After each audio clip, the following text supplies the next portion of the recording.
Man, what's up, y'all? We was just doing a kick in a minute ago, and I'm gonna wait for anybody to get in here that want to pull up.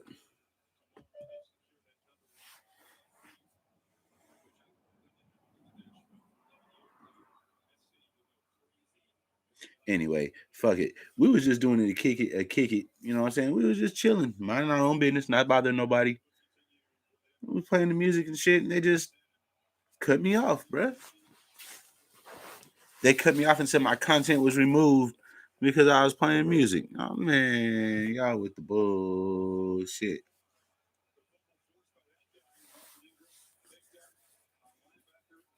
Oh man, Denver done lost the game. 15, 14, 13, 12, 11, 10, 9, 8, 7, 6, 5, 4, 3, 2, 1. Man, motherfucking three-legged broke bitch donkeys.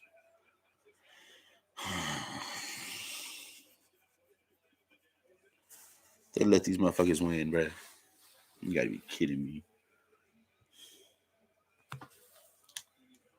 So I'm on YouTube for this one because unfortunately my employer or Spotlight, Darian, and Coach Dante are using the StreamYard, and I don't want to go over there messing up their stream trying to put up my news, trying to put up my stuff.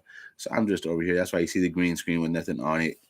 Uh, I don't know if YouTube has features that'll let me do that. I haven't really played around with it at all. I'm not gonna mess with it right now. We're just gonna talk some shit. Uh, I was gonna look at Bleacher Report.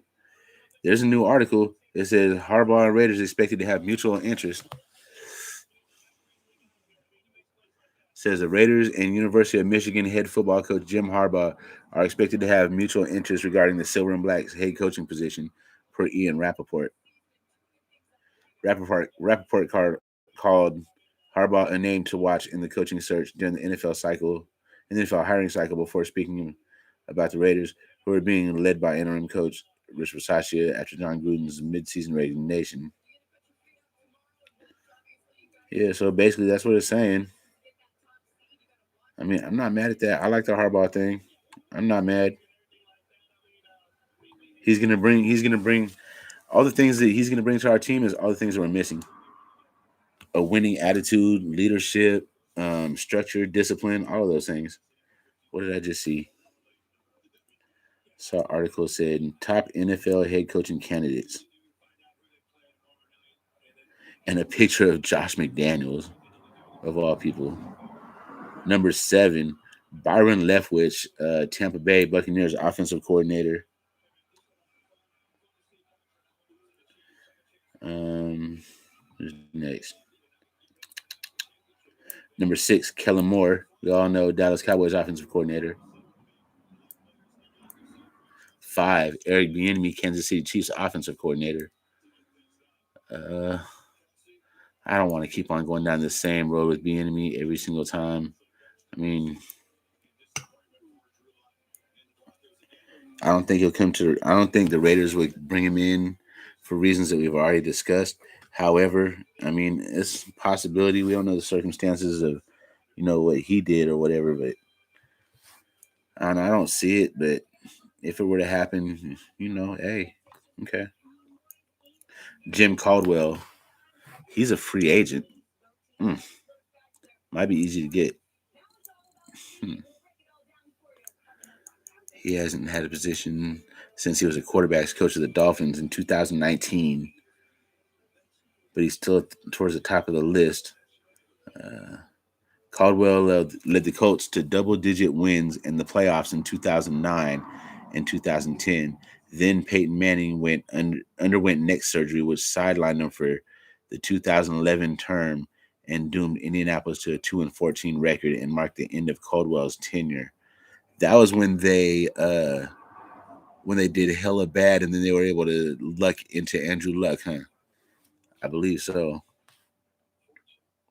Number 3, Brian DeBall. Bruh, no, man, no. In the beginning of the season, it was looking real promising because what he was doing with Buffalo. But I'm just not feeling it, yo. I'm just not feeling it. I just don't get the best vibe. Josh McDaniel, no. I'll beat your ass. Jim Harbaugh, Michigan head coach, number one candidate. I've been saying this since right after John Gruden got fired, resigned, whatever the fuck happened. I've been saying this since then. Just quietly, nobody want to give me my credit. You know what I'm saying? It is what it is. I'm pretty sure somebody else will be like, man, I've been saying it since woo woo woo. They got that shit from me, bro. No lie, no lie, no lie. And what are we doing? We are looking at a Raiders sign Tyron Johnson to active roster. I thought he was already on the active roster because we've been seeing him returning kicks, but okay. Raiders history doesn't favor the Raiders, but it's just win, baby. I mean, a recent history doesn't favor the Raiders. That's right. I mean, that's fact. Experts have weighed in. How do they do? I mean, all the experts are picking the Chargers to win, but fuck the experts, bro. That don't mean shit. They don't know nothing. They people just like us. They made mistakes. You know what I mean. Chiefs 2022 opponents are almost set. Here is the list. So this is who the Chiefs will play next year. I mean, we're Raider fans. We don't really give a fuck, but it'll give us pretty much of an idea who we're gonna play. So let's look through this. So home they're gonna get the Broncos, Raiders, Chargers, of course, and then it looks like they're gonna play the AFC. What is this? So they're gonna play the AFC South. That means we'll be playing the AFC South. They're gonna get the Jaguars, the Texans. I'm sorry, the Jaguars and Titans at home, and they go on the road to play the Texans and Colts. This is the Chiefs we're talking about. Chiefs' other home opponents looks like NFC West. Oh, it's gonna be a fun matchup next year, y'all. 49ers Raiders. That's gonna be a good one. So the Chiefs 22 opponents are almost set. Here's the list. Home. Broncos, Raiders, Chargers, Jaguars, Titans, Rams, Seahawks, and the AFC East winner, either the Bills or the Patriots. On the road, the Chiefs will play Broncos, Raiders, Chargers, Texans, Colts, 49ers, Cardinals, Bengals, Buccaneers. They got a heck of a schedule to play next year. They got to play us. They'll probably, I mean, recent history just says that they're going to smoke us. I mean, I'm not going to sit here and just act like, oh my God, it's the Chiefs. We're terrified. But, bro, we got to respect that that's a good ass team and they have our number. So until proven otherwise, I have to mark that on our calendar as an L. I mean, let's just be logical about this. You know what I'm saying? I'm a Raider fan. I'm not gonna be too much of a fucking homer and be like, "Hey, we can win that game." Until I'm proven otherwise, I have to hold that. I have to mark that as an L. So we say Kansas City will beat the Broncos, probably beat us. The Chargers usually have their numbers, so they would lose that one in my mind in this scenario. They'll probably beat the Jaguars. The Titans might give them an L, so that would be two. The Rams, KC.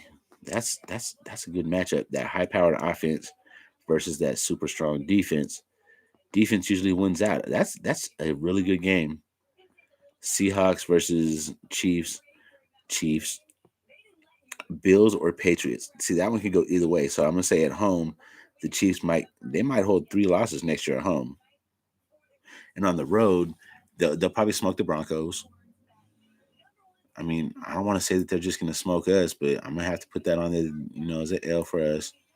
The Chargers, I mean, they're not going to win both of those. So we'll say the road game will give the Chargers at home.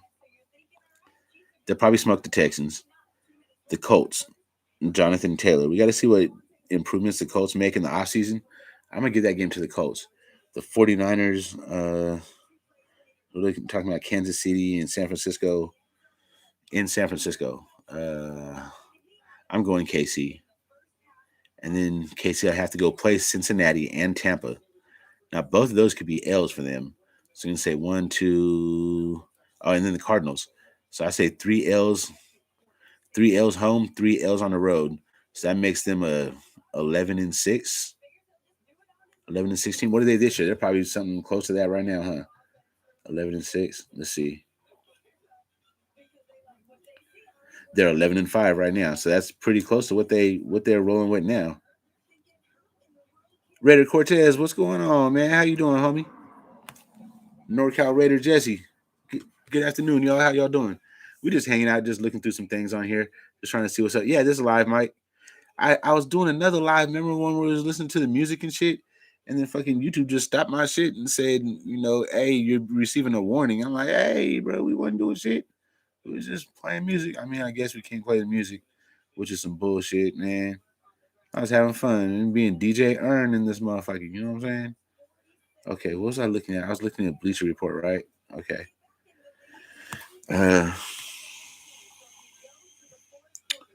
NFL betting breakdown week 18. Just in case you guys are interested in sports betting, let's just give a quick rundown on like some little betting odds. I might drop a couple dollars if the game seems right to me. Let's see. So we have the Packers at the Lions. The Packers 13-3. The Lions are 2-13-1. That's gonna be a morning game.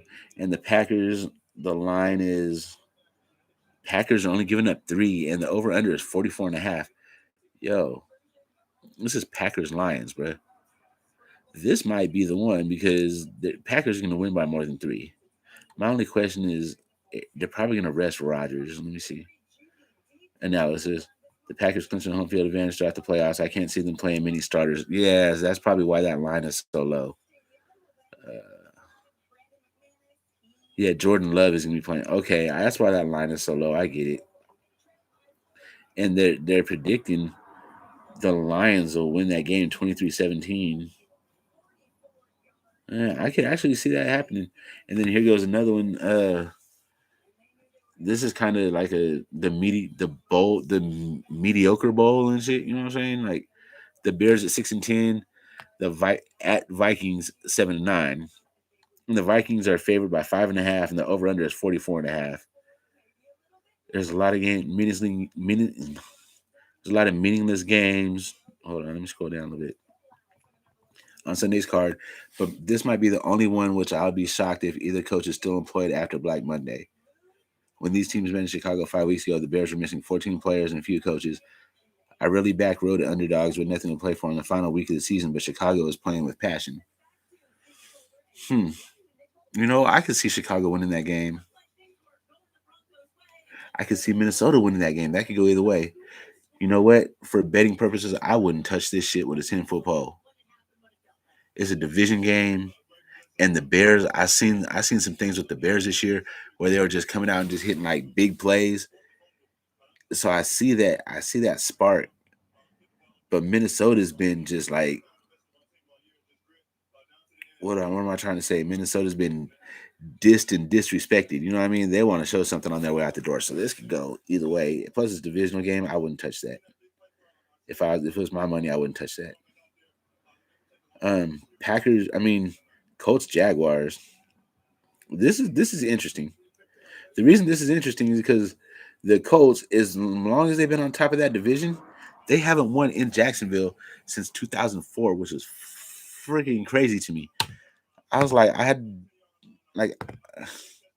want to say I had to go back and double check it, but I didn't actually go back and double check it. I just said I was, and I never did. But like, that's crazy. I hope that trend stays the same, and then that's a big number for that. So we got the 9-7 Colts at the 2-14 Jaguars. That line is the Colts by 14.5. So even let's see, let's not even think about the line. What would my score prediction on this game be? I say the Colts would put up about 26 and the Jags about 13. So that's only 39. And that line is 43.5. I would have to go under on this one. I wouldn't mess with that 14.5 point spread, but I would go under on that 43.5. But let me give a disclaimer. I am not a betting expert. If you bet your fucking life savings and you fuck it off, don't come to me. I don't really know. I'm just giving my opinions and thoughts. as we head into these games.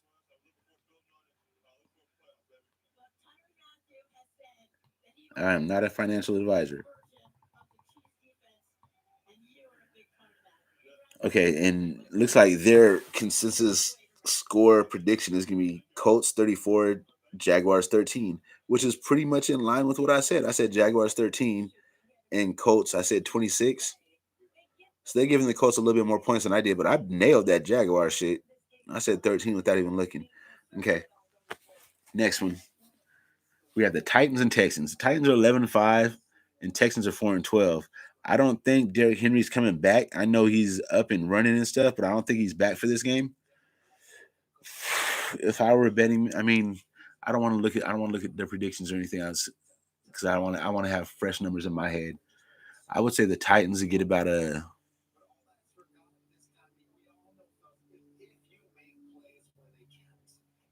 Titans 2 touchdowns and 3 field goals. Is that fair? Or 3 touchdowns and 2 field goals? 3 touchdowns, 2 field goals is 27. But 27 is so close to 26, I said on the last game. We're just going to go with that 27.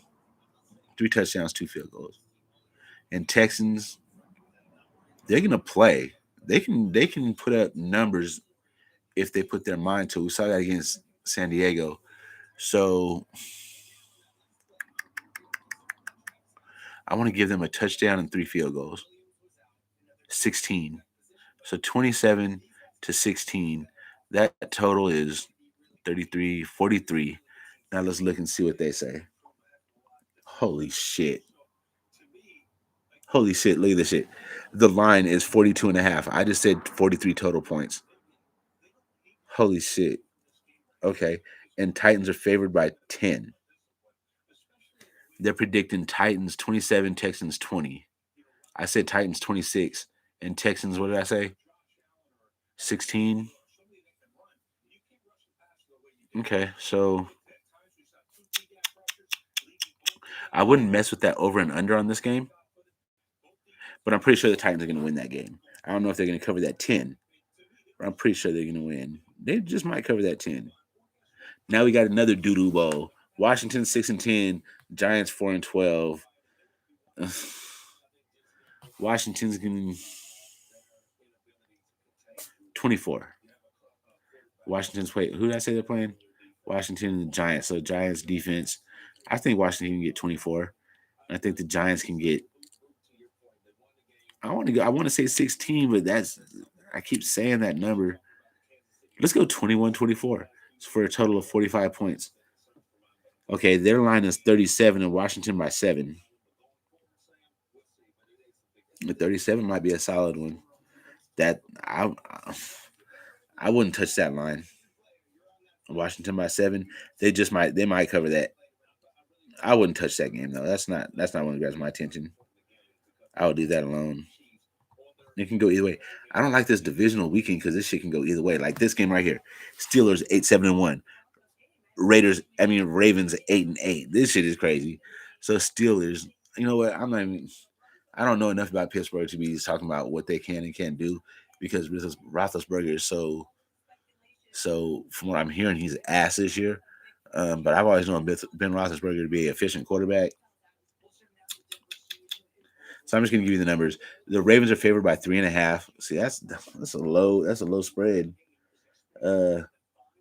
And the total 40.5 points. So that's like 21-20. That's what they're predicting. So I wouldn't touch this one either.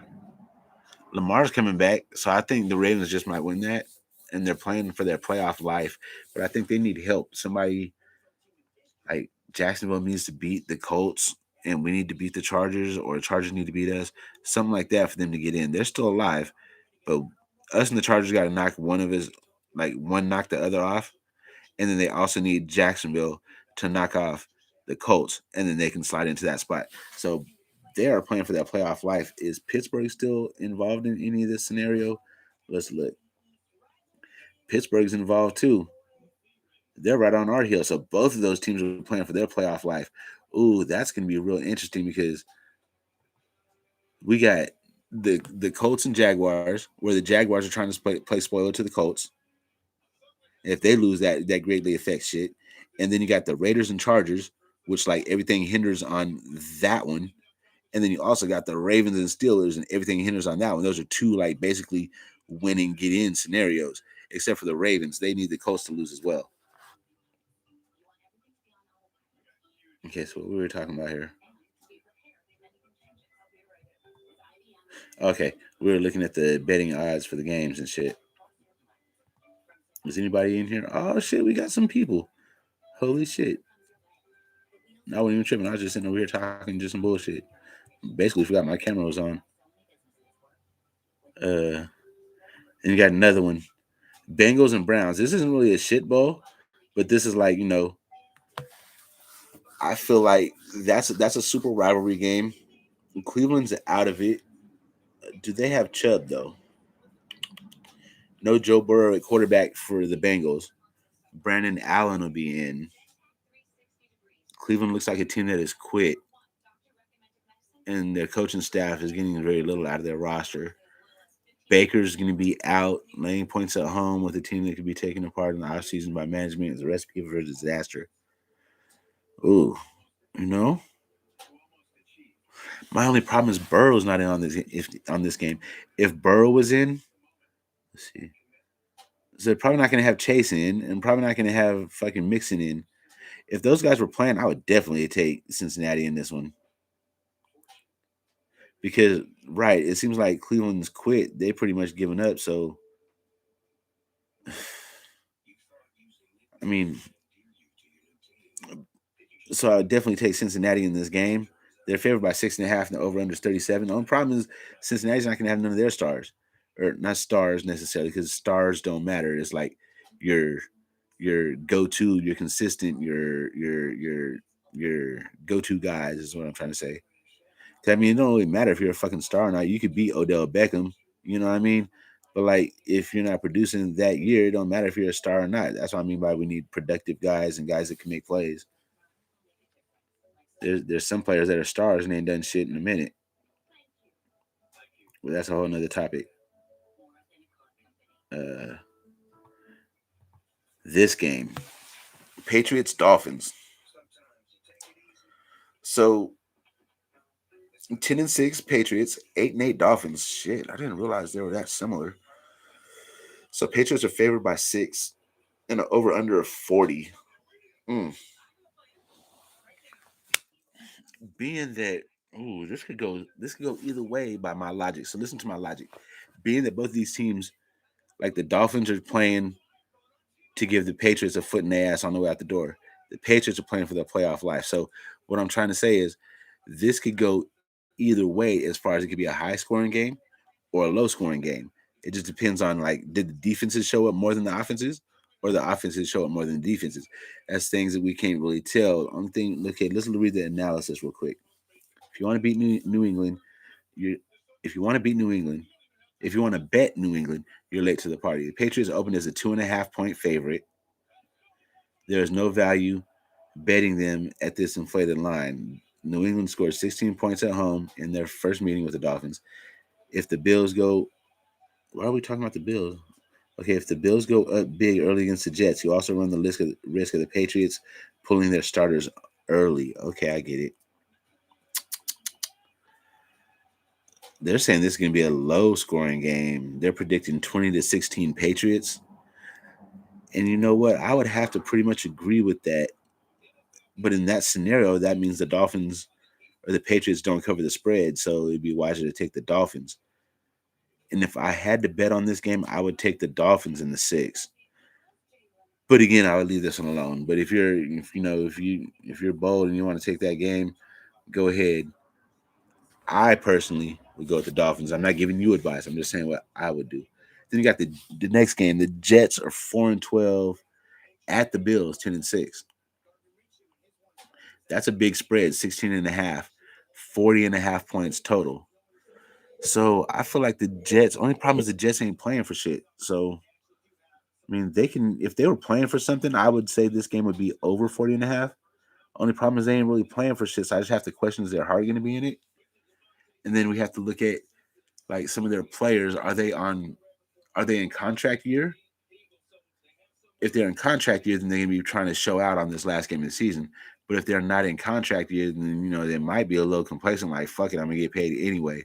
I know that's a shitty attitude to have, but this is the kind of shit that we deal with these NFL players. The Bills are definitely gonna win that. They're definitely gonna win that game, but is it gonna be by more than 17 points?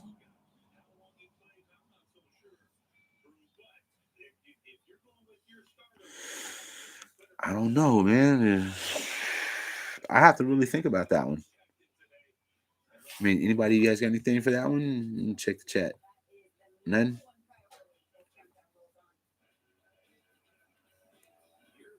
Shout out to the chat. Got one person left with me. I salute you, bro. My dog. Hold it down with me. Everybody else done left. You stay loyal to your boy. I feel it, man. I appreciate it.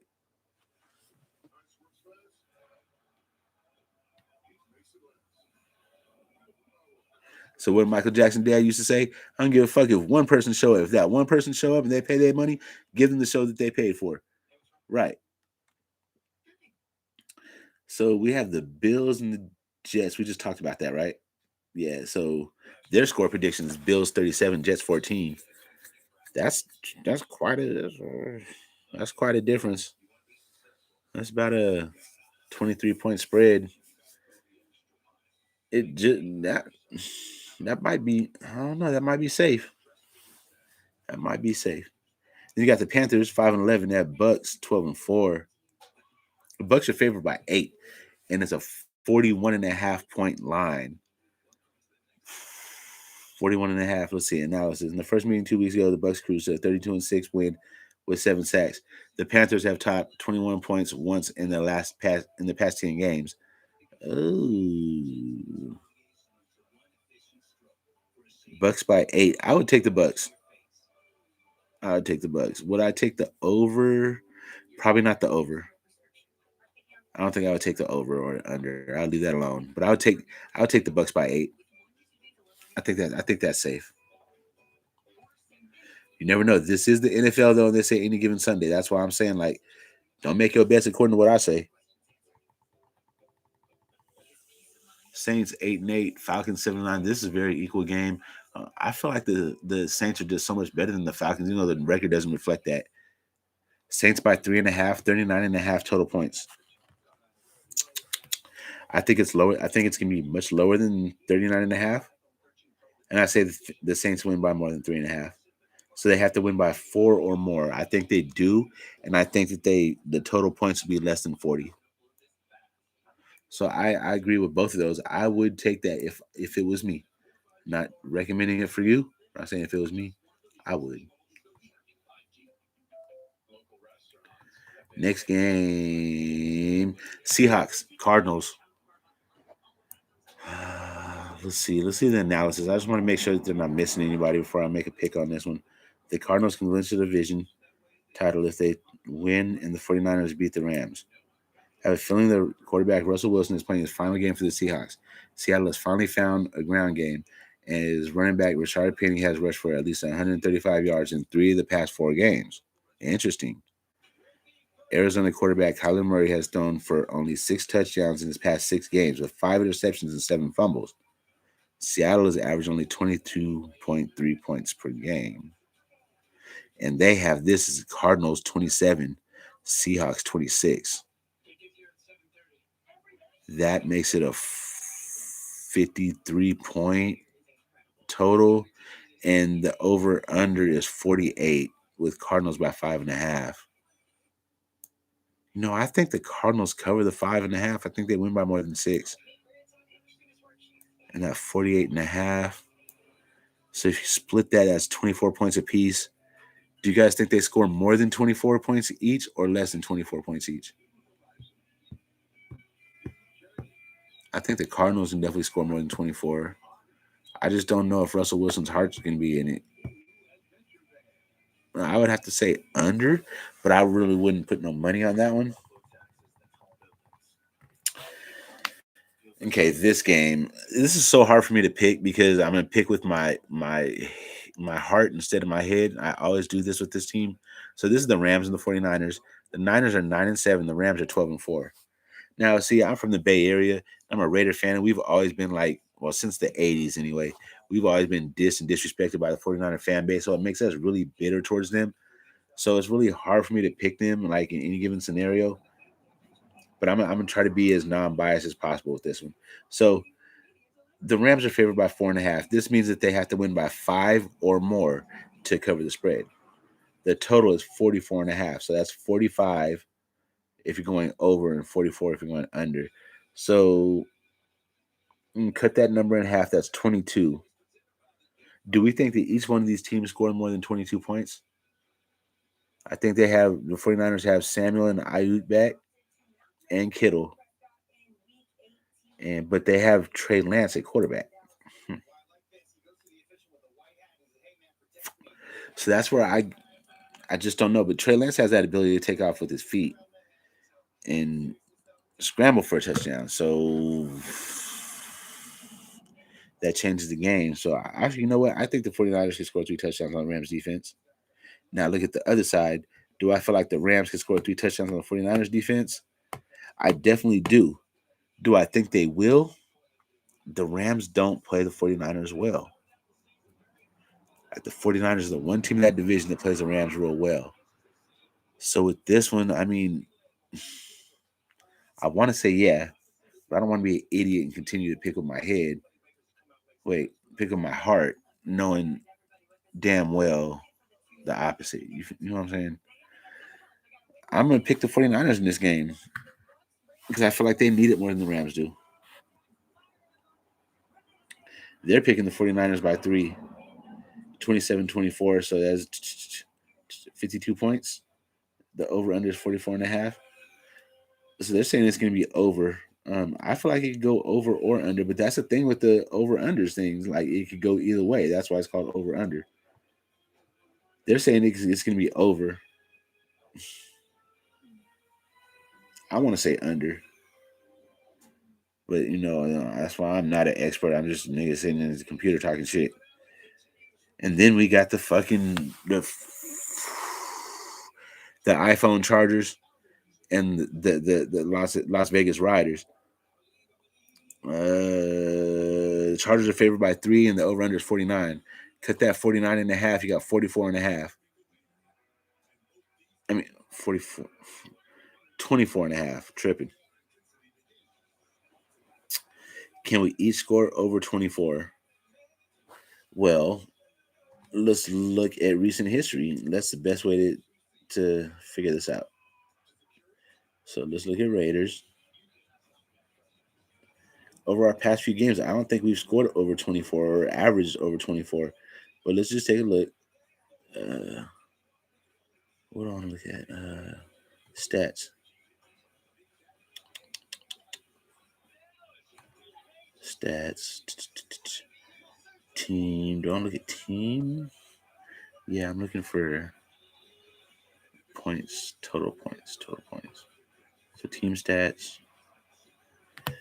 Points per game. It won't let me look week by week.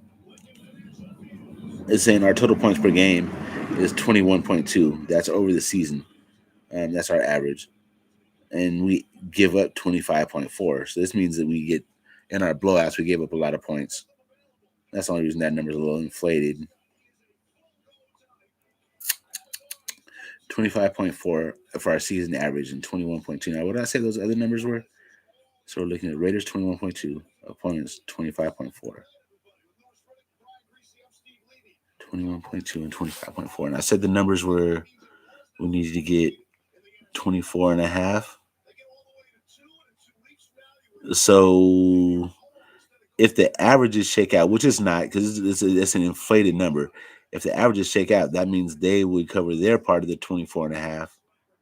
They'd have over 24 and we wouldn't. So I'd say that would go under 24. 21, 25, 46. So that would be under. But you know, it's not going to go like that because those numbers are skewed. You know what I mean? That's what makes this shit. That's what makes this shit tough. Chargers by 3. I would take the Raiders. There I go. See, picking with my heart instead of my head. I don't know. Fuck it. You guys make that call. Whatever. This is making my head hurt. Anybody still here with me? Oh shit, Marco, how you doing, sir? Oh, well, painting some stuff, huh? Okay, okay. Crazy picks last week of season. It's so hard to pick these because they're all fucking divisional games. Nick, how you doing? I got all my folks in here. Okay, okay. Michael, yes, this is live, sir. I'm back. I was playing music on the other little hangout, and they just took my shit down. I don't know if it's because I was playing music or if I play the videos, but I don't want to just go ahead and play the music again and then risk the shit because they said it's a warning and next time I'll be in trouble for it. And I'm like, I don't really want to fuck around. So we'll just sit here and just hang out and talk shit. I'm just looking down Bleacher Report, looking at the Raiders section, just looking for different articles that we can talk about. Predicting player props for Sunday Chargers Raiders. Nah. Renfro mic'd up. Okay. Let's see. NFL storylines to follow week 18. Let me fire this blunt up, bro. I didn't had this motherfucker rolled up for a minute and I just had it sitting here. We got the Eagles and Cowboys game about to come on. I think both of them already have spots sewn up. Let me see. Both of them already have spots sewn up. So what would this mean? Seating, like, would this affect their seating? Let's see. We need teams. No, I want to see standings, playoff, no, NFC. Scroll down. So Green Bay would be the number 1 at 13-3. Rams 12-4. Number 2. Number 3 is Bucks 12-4.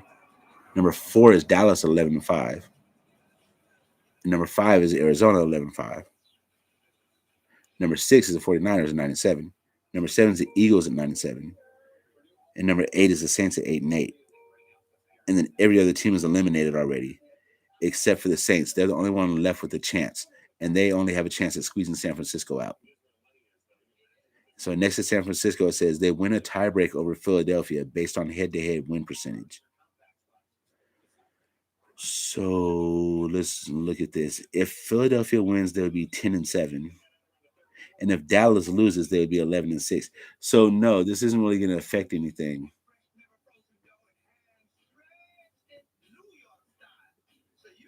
Unless San Francisco loses, right? So if San Francisco loses, then Philly would bump up into the 6, and New Orleans would slide up into the 8, and San Francisco would fall out. But New Orleans also has to win. Yeah, if New Orleans doesn't win, then none of this matters. And then your eliminated teams are Lions, Giants, Panthers, Seahawks, Bears, Washington, Atlanta, and Minnesota. Those are all eliminated. So the only teams that are left are teams that are either locked up playoff spots or is going into this weekend with a sudden death type of thing. And that's San Francisco and New Orleans. One of those two teams is going to be in there, and one's not. But we already have pretty much the whole NFC picture, all except for that matchup. Like Green Bay's in, they're locked in. Rams are locked in. What do these little X's and Z's mean? I mean, one's like clinch division and one's like clinch number 1 seed or some shit. Or one's clinched first round bye and the other one's clinched some shit, whatever the fuck. You light my blunt and drink some Starbucks shit.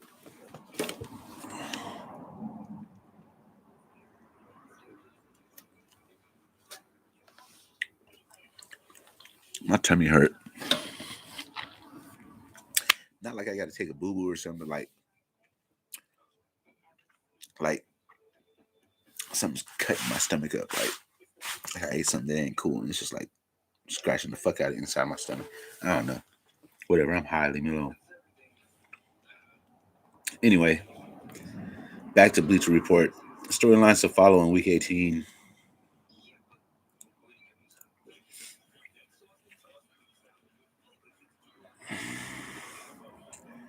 Steelers and Ravens, yeah, because that game, that's so both of them are playing each other, one to knock the other one off, another sudden death type of thing. Same thing we got going on with the Chargers this weekend. They ain't talking about shit on these storylines.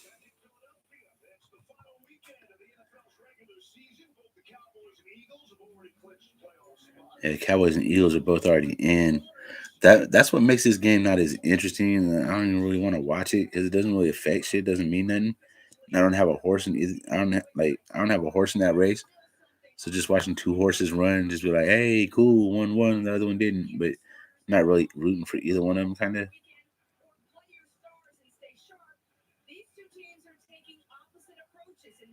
Yes, Max, we are ready.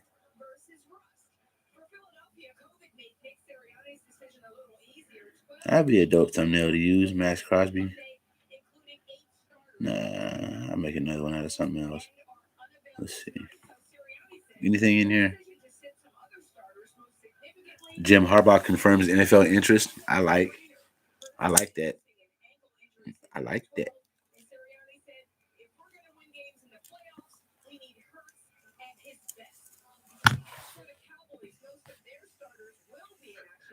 And it looks like the Eagles and Cowboys are getting ready to get underway. Right about the time they get underway, I'm gonna go ahead and jump off of here. Man, I was having fun playing the music earlier, bro. We was kicking it. We was having hell of fun. I know I was having fun. They just did me dirty, bro. No pun intended, my man dirty.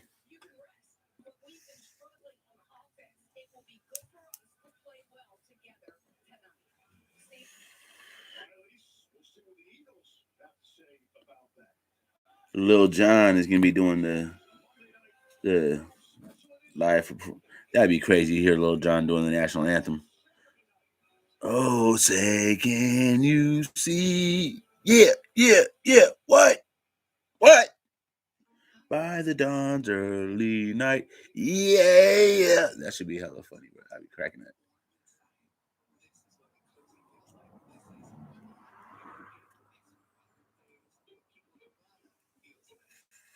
The final injury report before going into the game. Shit. We already know. I could pretty much tell you at least three of our injuries. I think we only have three or four. So we have Hankins is gonna be out of back or questionable with a back. And you got Josh with them ribs, man. That's the one that worries me the most because he's our fucking workhorse. We're gonna need him the most, and he's just starting to come into his own after getting abused all fucking season by Raider Nation. So, and then you got, of course, Mr. Questionable. Like you should just have 83 jersey with fucking questionable on the fucking back instead of Waller. This nigga's always questionable. He's questionable more than he is Waller. Like, goddamn. So those are gonna be our big three. We re-signed free agent Will Compton. I mean, I'm not mad at that. It's just okay, cool. I'm not mad. Whatever. I'm not about to jump out the window, and you know what I'm saying. Okay, here goes our injury report. So we have, oh god, and now Casey Hayward he was limited on Friday in practice with an ankle. What is Waller's listed injury this time? Wait, Waller's not even on the fucking injury report, right? Why? Okay, 1, 2. It's got to be just defense. Corner. No, I see fullback on there. Tight end.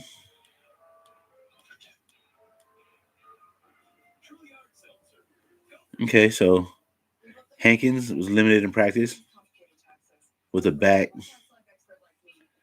on Friday. Josh Jacobs limited ribs.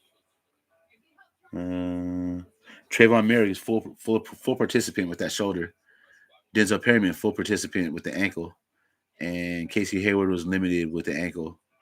He's questionable. So our 4 questionables are going to be Hankins, Jacobs, Waller, Hayward, and for the Chargers, their only fucking one, bro. Oh my god, and he fucking had full practice on Friday. Is Corey Linsley with a back, but he's full participant. He's ready to go. Oh, and they have defensive lineman Joe. Can't tell if that's Graziano or Gaziano. He's out with the ankle. Did not participate Wednesday. Did not participate Thursday. Did not participate Friday. Game status out. I don't know who he is. So I don't see if that's. I don't see that having a huge impact on this game. Just more stuff about the injury report. Chargers game is a defining moment for Raiders Rich Bisaccia. Fact. Because like if this team goes out here and lays an egg, it's gonna like if Rich Bisaccia wants to get another head coaching job somewhere, then that's gonna reflect on him. I don't know how badly because he did turn this team around, from going straight down the gutter to actually having a chance. But if we get right there to the doorstep and just completely lay a fucking egg, then yeah, it's not gonna bode well for Mr. Bisaccia. What else we got here?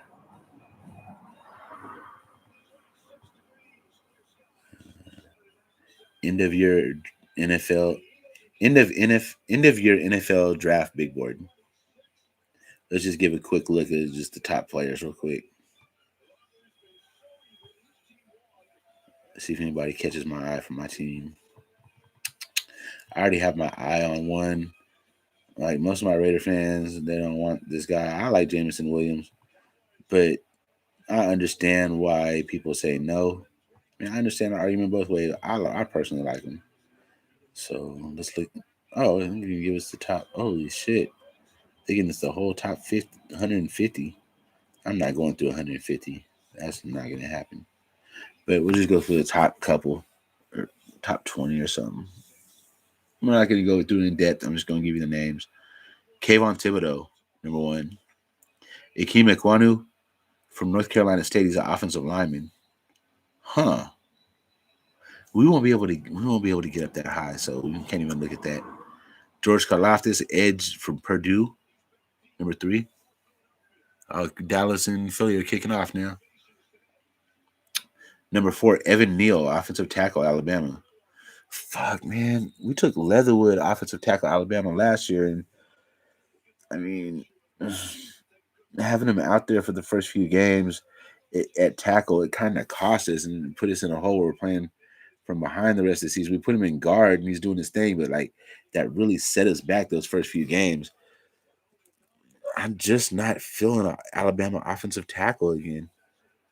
Like Iowa, give us an Iowa tackle, Wisconsin, Nebraska.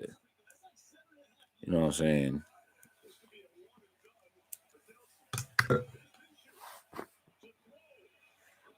Give us one of them motherfuckers that used to be on a farm and shit, and the tractor gets stuck in the mud, and then fucking dad call him out there, and they fucking hook up a chain to him, and he pulled the tractor out. You're like, fucking mule, I got it. I want one of them offensive linemen.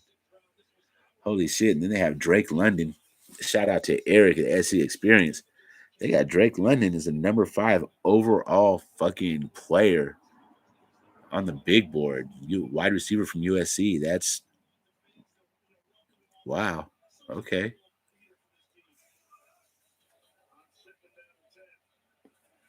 Second and 10. Eagles run up the middle. Looks like a game about a half a yard or so. Behind Drake London, we got Kyle Hamilton, that safety from Notre Dame. So number 6, he's gonna go high, bro. He's probably gonna go to somebody like Miami's not gonna be there. Who's the worst teams? Fuck. Why am I drawing a blank on this? Jaguars. Can't remember if the Jets are absolutely horrible. Who's another like 2-win team? Jacksonville. The Giants. Who else is ass this year? Ooh, that motherfucker was almost picked, bounced out his hand right to Devontae Smith for an Eagle first down. You lucky sons of bitches. Who else is ass? Fucking Seahawks? Are they ass? What's our top 6 draft order gonna look like? Oh, you got the Lions are ass, 2-13. The Giants are 4-12. The Panthers are 5-11. Seahawks and Bears are 6-10, and Washington too.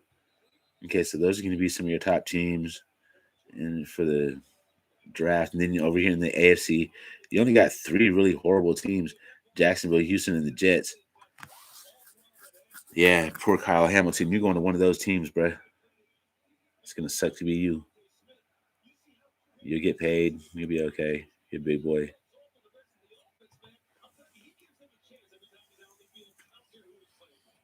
And then number 7, you got Jordan Davis.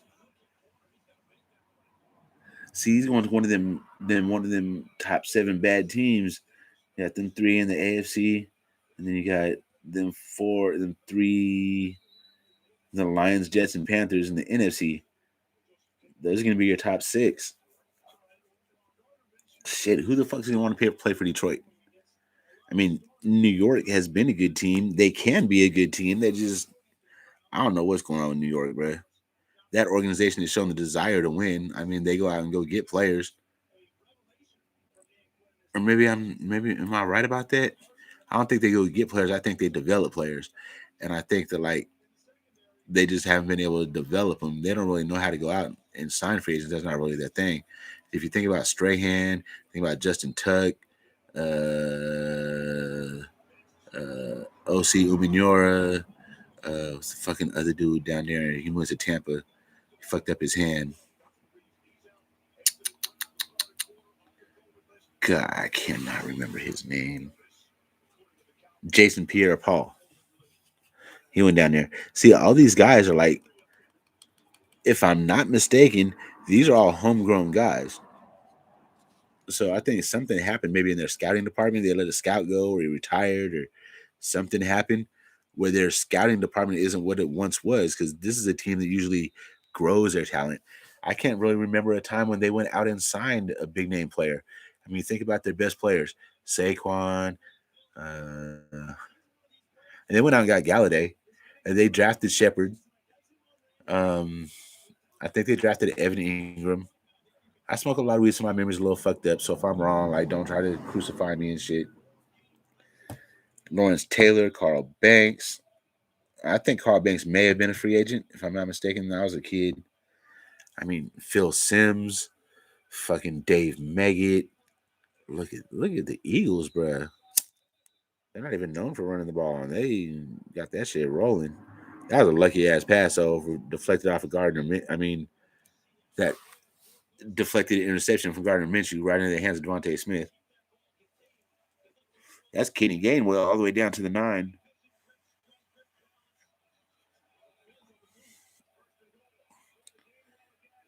Gainwell again down to the 6. What was I saying? Yeah, so if he was like Kyle Hamilton or Jordan Davis or one of them, like who the fuck's gonna want to play for the Lions? Who's gonna want to play for the Giants? Right? The Panthers. I mean, the Panthers are a little different. At least they've shown a desire to want to win.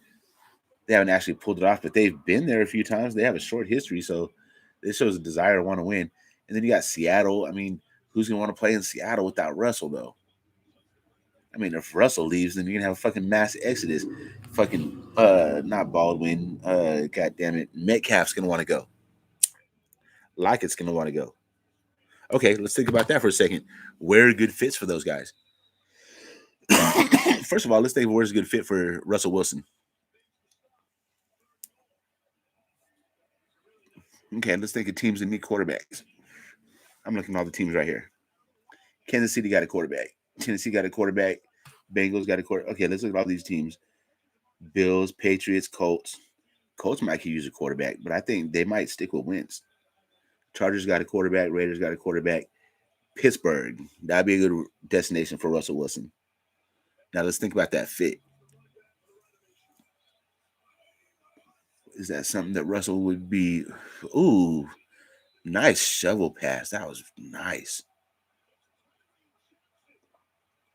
That was nice, bruh. Jalen Hurts gave a nice little shovel pass to the backup tight end who just ran behind the fucking left side of the line right into the end zone from the 3. That was nice, Eagles. And that wasn't even Jalen Hurts. That was Minshew. I'm sorry. My apologies. Ooh, that tight end came from the right side of the line, and right when the ball was snapped, he came across, and then Minshew just shoveled it to him. Then he ran around the left side, like the left tackle, behind the left tackle and left guard, and they just got a nice push on Dallas right into the end zone. So we have extra points up and good. So it's 7-0 Philly. Shout out to Key in the motherfucking building, and Mitch, and Robert. Who else? My Philly fans, Coach Deasy. So Pittsburgh might be a good fit for Russell Wilson, and he would have good receivers there, like he does in Seattle. All right, Yvette, you feeling better? Good, good. If you need anything, let me know. Yep, yep.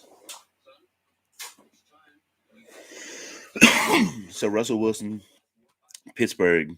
So he would have a team like he did in Seattle when he had Baldwin and God, who was that other receiver? Yeah, Baldwin and not Tyler Lockett, the other fucking Lockett, right?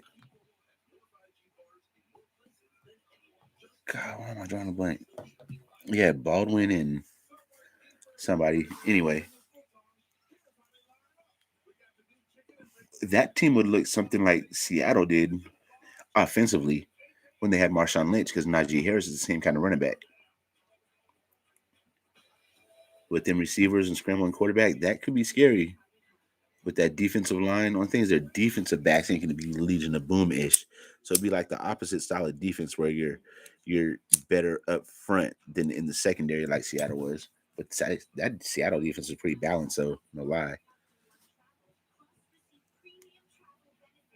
And then looking down the list still, after Pittsburgh, we have Miami. I don't think they're going to be.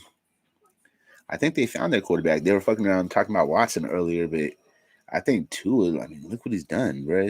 Fucking, they won 8 games in the second half of the season. That's crazy. You got the Ravens. They got Lamar. So Russell's not going there. I would say Cleveland if they get rid of Baker, but who the fuck is going to want to play in Cleveland? The thing that Cleveland has going for them is they have defense and they have that running game, so everything wouldn't be on Russell. But as far as receivers, I mean, they just have Landry. I could think of, and the Peoples dude.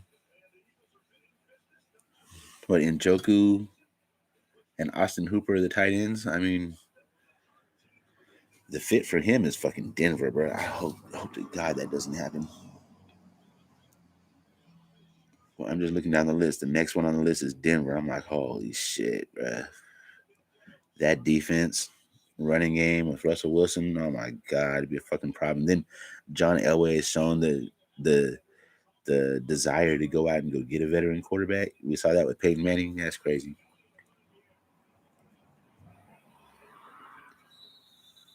Then you got the Jets. They just got the Zach dude. So he's not going there. Scroll down. You got the Houston Texans. That's interesting because of the Deshaun Watson situation. But you got Davis Mills down there, but I don't think Davis Mills is. Well, we all know Davis Mills isn't Russell Wilson.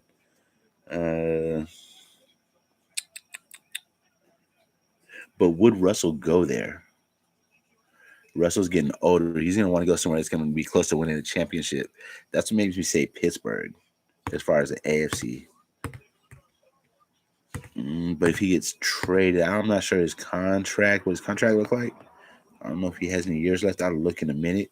If he has years left, then it's not going to be up to him. I mean, it will be, but it won't. But it will, but it won't, but it will. You know what I mean? That type of thing. If it's free agency, it's going to be completely up to him. And then I say he doesn't go to Houston if it's in free agency. Jacksonville, they just got Trevor Lawrence. He's not going there. Green Bay. What makes this interesting is if Aaron Rodgers leaves, but the problem is that Aaron Rodgers is under contract, so he could talk all that this my last year in Green Bay shit if he want to, but he's under contract. So, but if he does leave, he's probably going to Denver, which would open up Green Bay for Russell Wilson to slide in there. So that's what makes that interesting. The Rams got Stafford. Okay, we got Dallas with the ball. Pass to Amari Cooper on 2nd and 10. He's gonna bring up a 3rd and 5. The Rams got Stafford. The Bucks have Brady. Cowboys have Prescott. Cardinals have Murray. 49ers could be interesting for Rodgers or Wilson. I don't think Wilson goes there because that's the 49ers. But just imagine Russell Wilson in San Francisco with that team.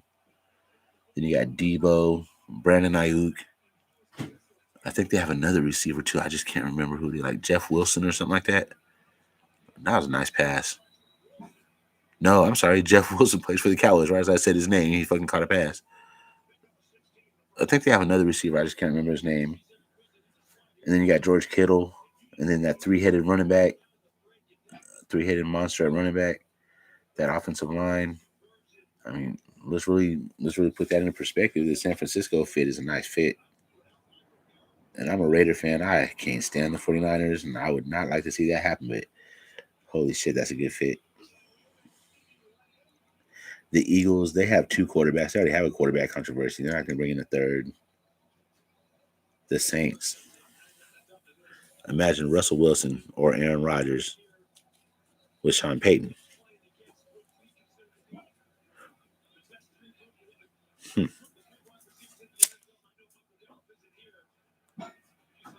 That would be crazy.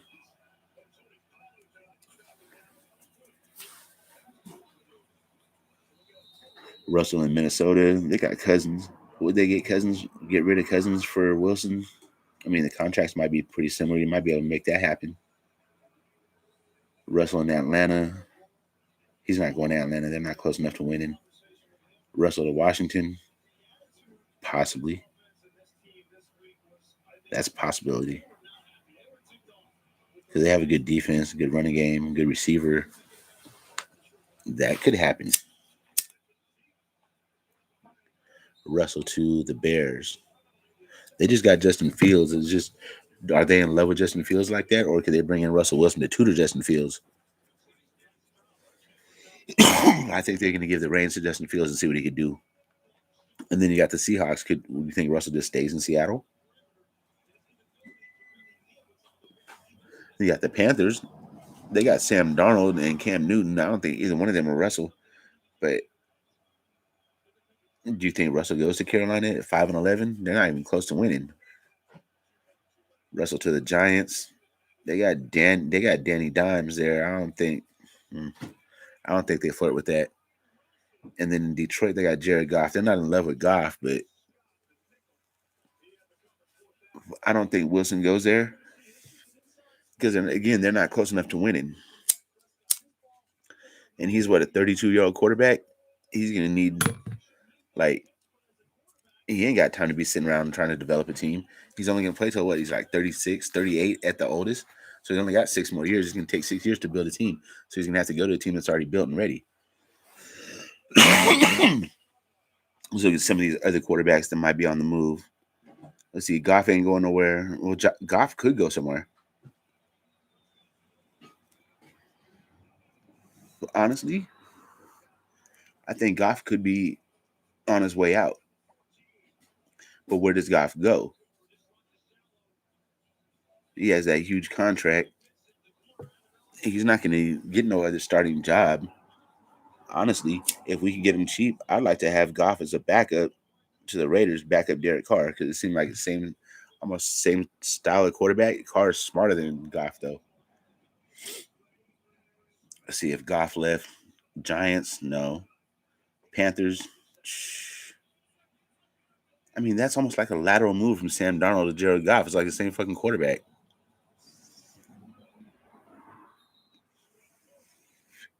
Seattle, could you see if Russell Wilson left Seattle? Could you see Jared Goff going there? I kind of could. Could you see Goff in Chicago? No. Could you see Goff in Washington? Possibly.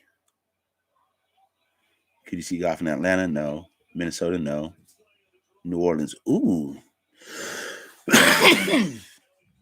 What if Sean Payton could work with Jared Goff? Well, that's a touchdown, Dallas.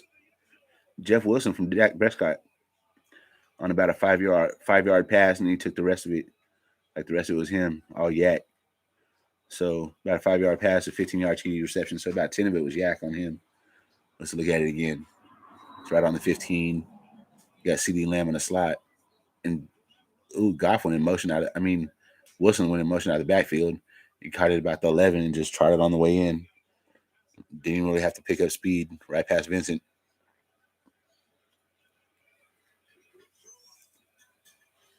When we're talking about Jared Goff, so could we see Goff in New Orleans? Yes, I could definitely see Goff in New Orleans. With Sean Payton, Goff would be a good fucking quarterback there. But I mean, name a quarterback in the NFL that wouldn't be good with Sean Payton.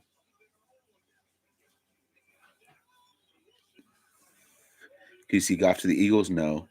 49ers? No. Cardinals, Cowboys, Buccaneers, Rams, Packers? None of those. Unless Rodgers is out, but I still can't see Goff going there.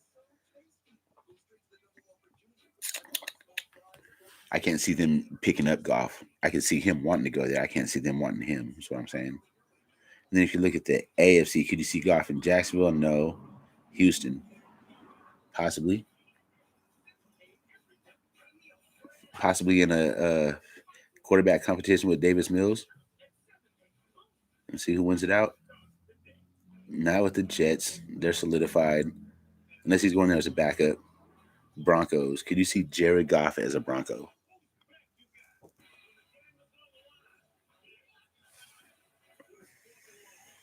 Well, we've seen them have Brock Osweiler.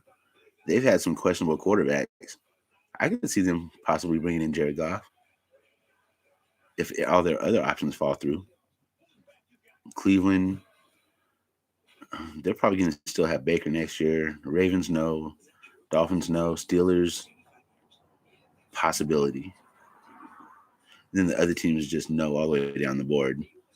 Chiefs, Titans, Bengals, Chiefs, Titans, Bengals, Bills, Patriots, Colts, Chargers, Raiders. All of those, no. We're not messing with Jared Goff. Okay, let's look at the AFC. What quarterbacks may be on the move? Mahomes ain't going nowhere. Tannehill ain't going nowhere. Burrow, no. Allen, no. Mac Jones, no. Wentz, no. Herbert, no. Carr, no. Roethlisberger's going to be out. There's going to be an open spot in Pittsburgh. Miami, no. Ravens, no. Cleveland, more no than yes. 70% no. 80% no. Denver, yes. They're going to need a quarterback.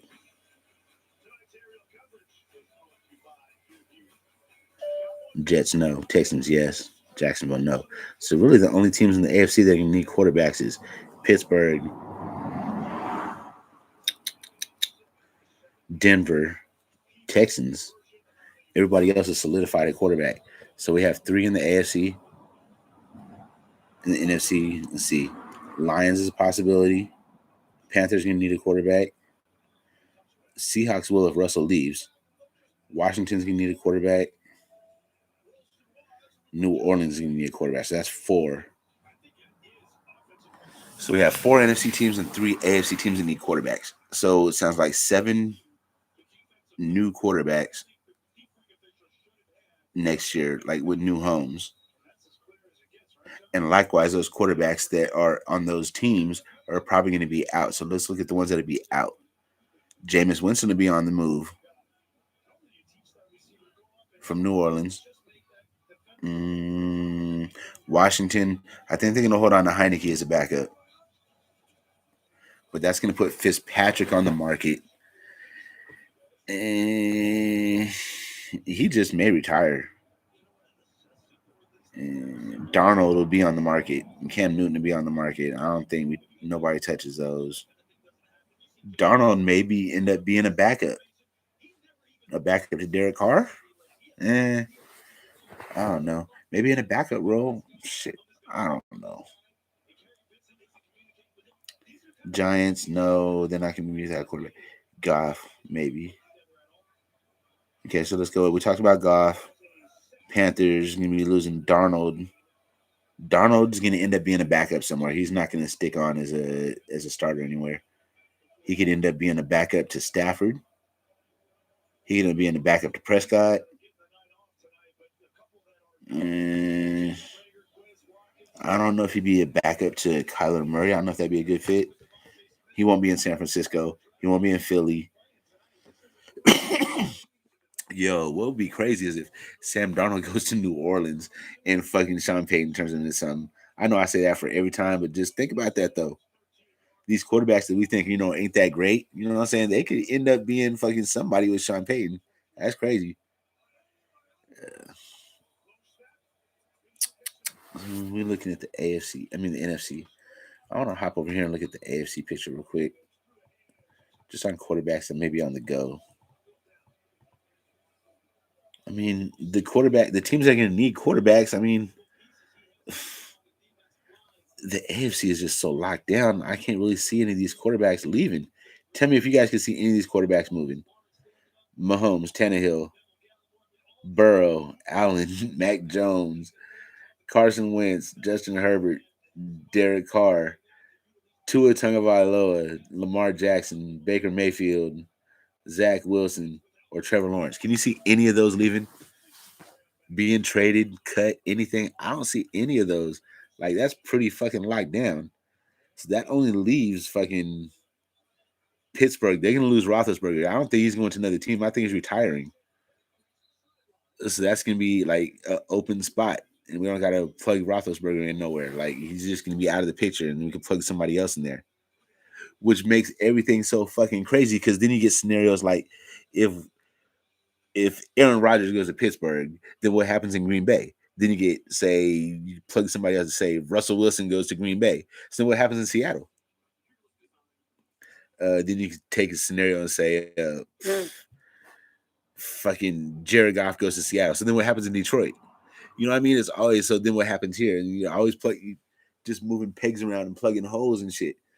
So it's like really hard to say until we start seeing some kind of, like right now we're working with a fucking a blank puzzle board. We can't really tell what goes where until we start to see, you know what I'm saying?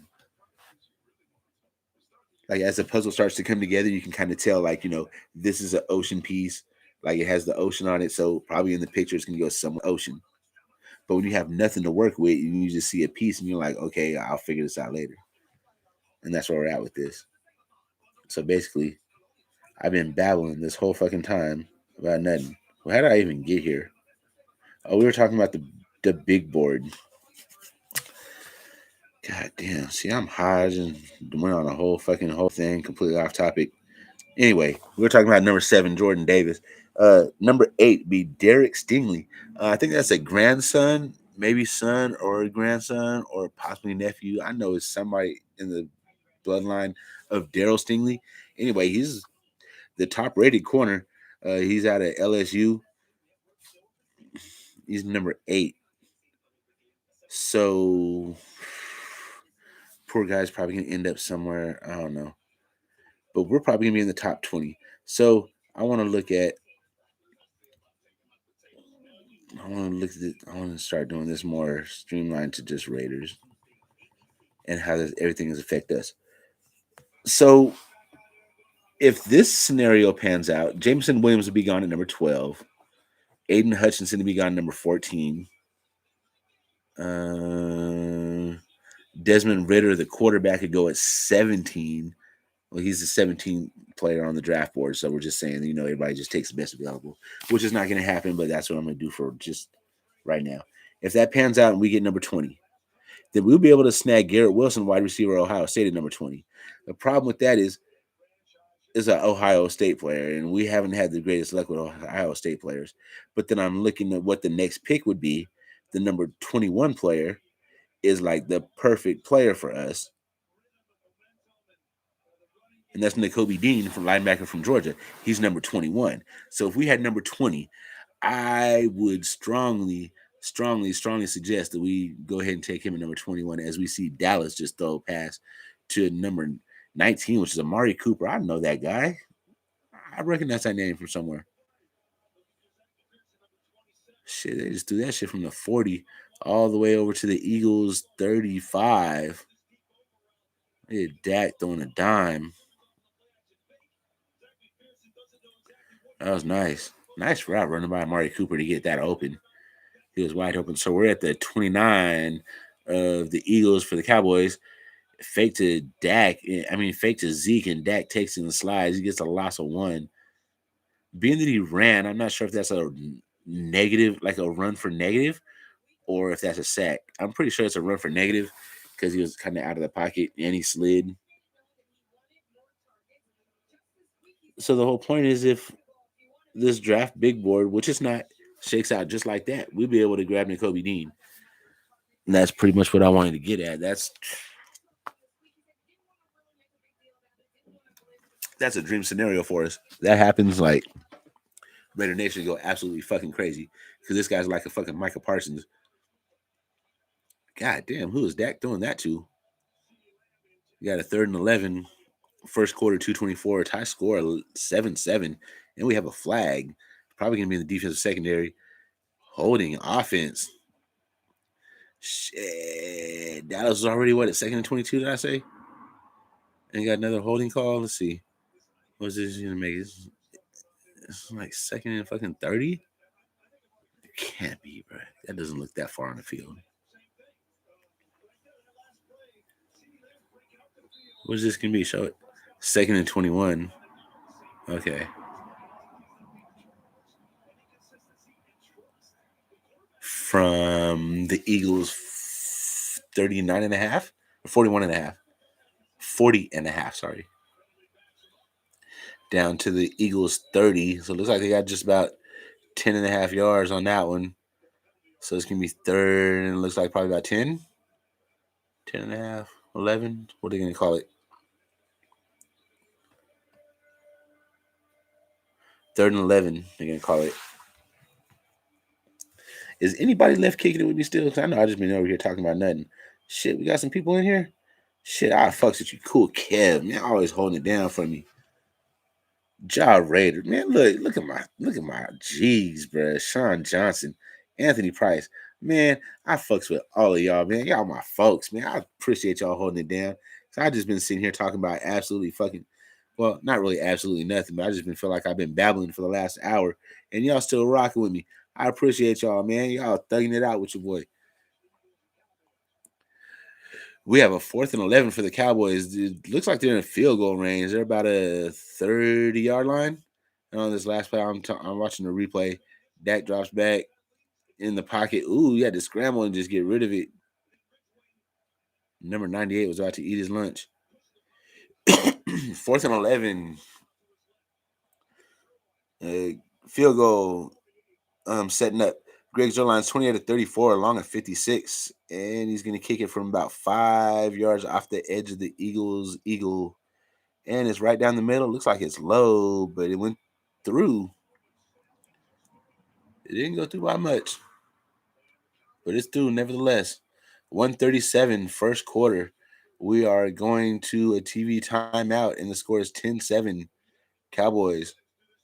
You got 93 Williams and 76 for the Cowboys, pushing each other around a little bit. Some extracurricular activities as they go to commercial for, what is this, Papa John's? God, they make that fucking pizza look delicious. New York style pizza from Papa John's. That shit look good, but you already know when it comes, it ain't gonna be nothing like that. You already know how it is.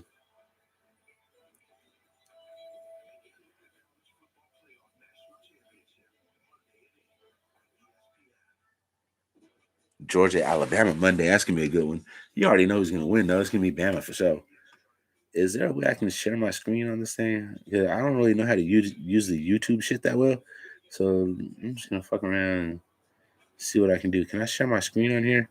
So I want to go to Spotlight shit and go see what they talking about. Send feedback. I don't know how to do none of this shit on here. And plus I'm going straight off the YouTube thing. So like I don't really know how to do none of this shit like I did on what's it called. I was learning StreamYard pretty good. Custom emojis, create a poll. None of that. What's over here? YouTube Studio, expanded menu, stream, webcam, manage. What happens if I hit this? I don't want to mess around too much. I don't want to cut y'all off in the middle of the stream. That'd be extremely rude by your boy. Anyway, let me hop over the Spotlight thing and see what they talking about. When I was over there earlier, Spotlight was pissed off because the Tennessee Lady Vols that was losing by 10, they pulled somebody out, and he's like, "Man, thank God they pulled her out." They must be done. And not on. Let's see. I'm gonna check StreamYard. That's how I can find out if they're still live. Nope, they're done. But Mitch is on. No, that's Key in the building is on. Let's see what Key over here talking about. Is she doing the Eagles Cowboys game? And I'm over here commenting on the Eagles Cowboys game. I'm not actually doing the game like she is. Let's see.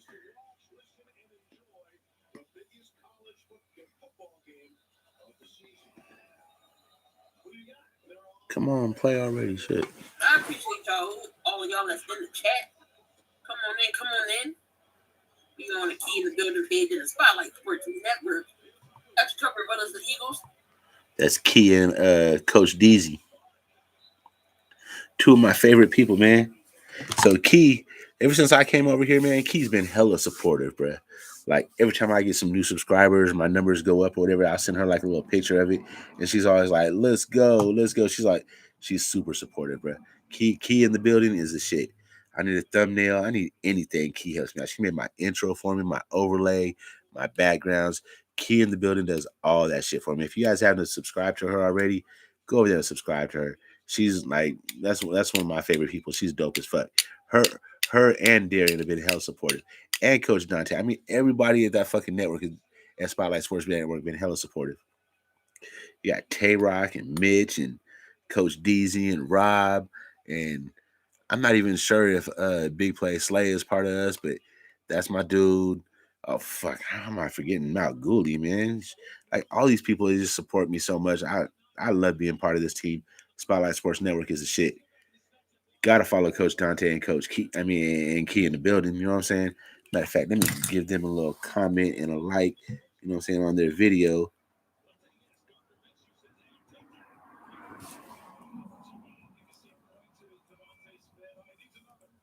Say what's up, Key and Coach. Boom. Looks like Damien commented something. Dalton plays like shit too. So what the hell is the difference? And then it said messages hell for review. So I'm gonna go ahead and show it because I'm an administrator, like on the Spotlight Sports Network page. Boom. Okay. Let's see if they acknowledge your boy. He was 12 yards shy of breaking the Deshaun Jackson rookie record. Yeah. He might break that tonight. Yo, he gonna break. Yeah, I don't want to get another copyright thing. Copyright warning. They be with the bullshit on YouTube. Okay. Eagles got the ball just across midfield into Dallas territory, or whatever the case. Yo, y'all. So I'm gonna go ahead and wrap this thing up. I don't know. I'm probably just boring the shit out of y'all. I've been over here talking for like an hour and a half about just shit. You know what I'm saying? The point was earlier I wanted to do a fucking a live with y'all just to kick it. So we was just hanging out listening to music and shit, and then fucking they cut me off, man, and sent me a fucking warning talking about. I'll read this warning to you and tell you what it says. Let's see. Let me get to it. How did I get? Okay, YouTube Studio. Your channel. Excuse me, shit. Your channel. Customize channel. And close that old window. Okay. Dashboard. What does it say? Review content here.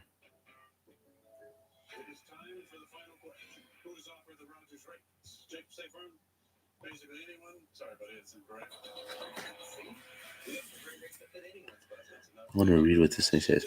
Your content, let's kick it, number 2, was removed due to a violation of our community guidelines. Because it's the first time, there's only a warning. The next violation will be a strike. That's today at 4:17 p.m. It says your content was removed to violation of our community guidelines. The same fucking thing.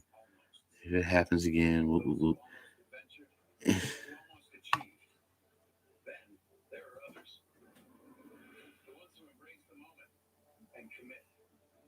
And it said it's because I violated a policy, spam, deceptive practices, or scams.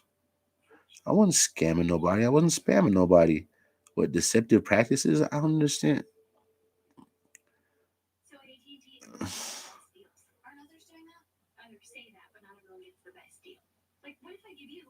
I don't understand what the issue is, but I sent them an appeal just saying, like, hey, we were just chilling, just listening to music. Or whatever the case. That's some bullshit, man. And every time I try to look at it, it just tells me the same thing over and over. Important notifications. That's crazy. But anyway, your boy's up to 104 subscribers now, which is fucking crazy because, like, a month and a half ago, I had one. Hammer's House is my first subscriber. And when I seen him subscribe, I was like, well, shit, if he'll subscribe, maybe I should just start putting out some shit where I'm just talking some content and just see how many people subscribe. So that's what I started doing, hopping on Hammer's House, talking shit, and then, like, then went to Spotlight Sports Network and talking shit. And then I asked Spotlight, like, hey, bro, I'm interested in working with you. What can we do? And then he came up with a plan, and we've been going with the plan. And look, my shit's just taking off. It's crazy. And to be honest, like, I definitely appreciate the subscribers, but, like, I wasn't really, like, just looking for subscribers. I was just, just wanting to be out here just talking shit, having some fun, and be able to pull up on people's shows like Hammer's House and fuck his day up and that type of shit. Who's calling me from San Diego? Let's see who this is. Hello? Hello? Is your mother there? Hello? Hello. Hello? Solar. Oh, okay. I don't know who this is, but you have a nice day. I mean, first off, she didn't get my last name right. Okay, whatever. What I feel about it, if you couldn't pronounce my last name, then you probably don't know me. So then, like, and then it kills me. Like, they call you and be like, "Hey, can you verify the last 4 of your social security number?" I'd be like, "Bro, I ain't verifying shit. Who are you?" And they'd be like, I'm calling you from so and so." And I'd be like, "No, I'm sorry." They don't even say that. You'd be like, "Who are you?" They'd be like, "Oh, my name is Valerie Jones." And I'd be like, "Okay, Valerie Jones, it's very nice to meet you. How are you?" And she's like, "Yeah, can you verify your social security, your last 4 of your social?" I'd be like, "No, because I don't even know who the fuck you are. And why are you asking me to verify my last 4? If you know me that motherfucking well, you should call me and be like, hey, is blank, blank, blank, blank the last 4 of your social?"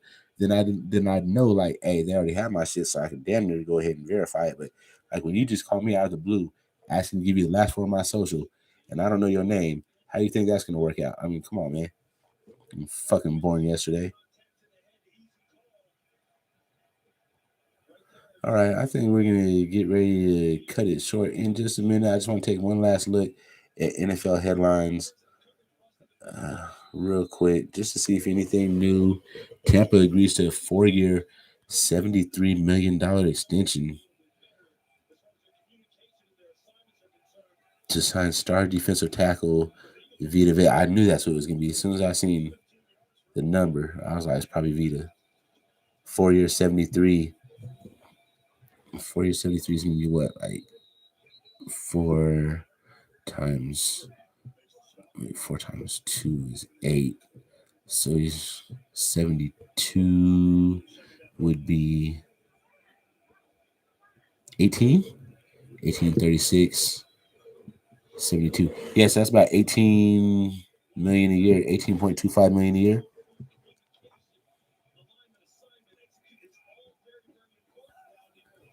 Cedric Wilson gets Dallas on the board. Yes, we talked about that.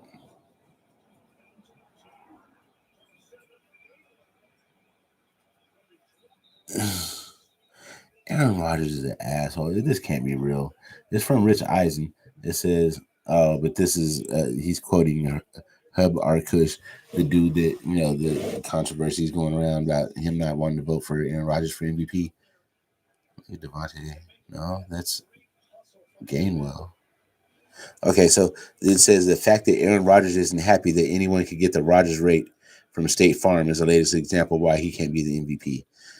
Some weirdo shit. Whatever. It's probably a non-fucking story anyway. I don't even know why I just read that.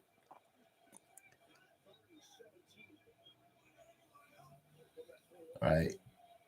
Gardner Minshew, Kenny Gainwell tackled on 21. Okay. I mean, the only real story right now is just that Kansas City beat Denver. We weren't surprised. Then you got the Dallas Philly game going on right now.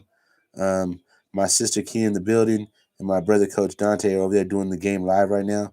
So it just hit me right now. It might be a little stepping on their toes to even be commenting on their game, especially since it's not really my team. So just out of respect to them, I'm gonna go ahead and cut my live, so you guys can go ahead and go and tune into their live if you're interested in the Eagles Cowboys at all. And the Eagles just hit a field goal and make it 10-10. And we're going to commercial. It looks like second quarter on ESPN's Monday Night Football. And you guys that are watching now, if you're going to be up early in the morning, 7 o'clock West Coast time, we do the Spotlight Sports Network, the pregame show, where we do our picks and things. We do bold predictions, picks, hot takes, just basically kicking in, get ready for the games and everything, the whole slate. We run down the slate, the point spreads. We all make our picks and talk a little shit, have some fun. I'm going to be smoking like always. You know what I'm saying? Right now, it's kind of hard for me to roll up blunt after blunt and smoke when I got to do all the talking. But whenever I'm on a show with a whole panel, I have them little gaps and things where I can roll up and stay blowing clouds and shit like that.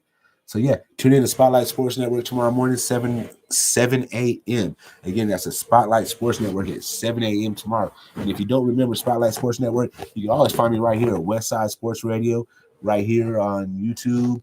I have an Instagram channel now, but I don't have my my live streaming through Instagram.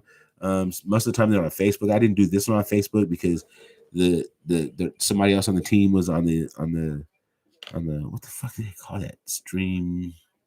God damn, I'm drawing a blank. Fucking pothead shit. Somebody else is on the StreamYard and I couldn't really go in there and go fucking with stuff, but I really wanted to hop back on, and finish that live because we was kicking it earlier and got kicked off. So with that, this is Ready to Earn. You find me Westside Sports Radio. You can find my whole team at Spotlight Sports Network. We're going to see y'all tomorrow morning. Until then, y'all have a very nice evening. I'm going to check out and see if there's some boxing or some UFC. Something really interesting happened goes on tonight. I'll hop back on. But if not, I'll see y'all 7 a.m. tomorrow morning. Y'all have a great night.